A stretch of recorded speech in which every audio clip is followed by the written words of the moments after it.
అసలు నీకు మాకు సంబంధం ఏంటి? ఇంతగా నేను మిమ్మల్ని శిక్షణ చేయాల్సిన పని ఏంటి?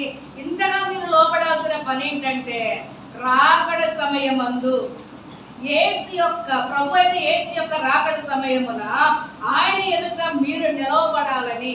ఎవరి ఎదుట? దేవుని ఎదుట. రాకడలో మీరు నిలవబడాలి, దేవుని ఎదుట నిలవబడాలి. నిశ్చయముగా మీరే నా మహిమ, నా ఆనందము. ఎందుకు ఈ ప్రయాస అంటే, నా దేవుడు రేపు మధ్యాకాశంలోనికి వస్తాడు. ప్రభు వచ్చినప్పుడు మీరు ఆయన ఎదుట నిలబడాలి. మీరు ఆయన ఎదుట నిలబడినప్పుడు అది నా సంతోషం, అది నా జీవితము, అది నా ఆనందము. అందుకే నీవు నేను దేవుని ఎదుట నిలవబడి 7 ఏళ్ల శ్రమలు తప్పించుకోవాలి. 7 ఏళ్ల శ్రమలు తప్పించుకొని దేవుని సముఖంలో నిలవబడాలని ఇంత ప్రయాస. చక్కని మాట అంటున్నాడు పౌలు గారు. దశలోనికలకు రాసినటువంటి ఆ సంఘముతో చెప్తున్నాడు, ఎందుకయ్యా నేను ఇంత ప్రయాస పడుతున్నానంటే, నా నిరీక్షణైనను ఆనందమైనను అతిశయ కిరీటమైనను ఏది? మన ప్రభు అయిన యేసు యొక్క రాకడ సమయమందు మీరే కదా.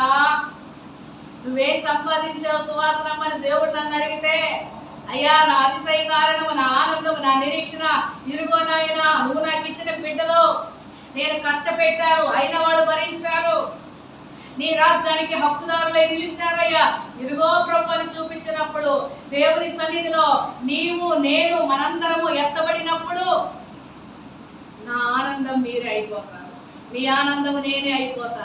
అప్పుడు మీరు చెప్తారు, అమ్మా ఇంత కష్టపెట్టావు, నీకు వందనాలమ్మా అని అప్పుడు చెప్తారు. కౌగిలించుకుంటారు, ఇంత యాత్ర పెట్టావు మమ్మల్ని మందిరంలో గంటలు గంటలు కూర్చోబెట్టి చెప్పి చెప్పి చెప్పి చెప్పి నీకు వందనాలమ్మా అని అప్పుడు కౌగిలించుకొని చెప్తారు. దేవుని రాకడ సమయంలో నా ఆనందం మీరవుతారు, నా నిరీక్షణ మీరవుతారు, మీ ఆనందం కూడా నేనే అయిపోతాను.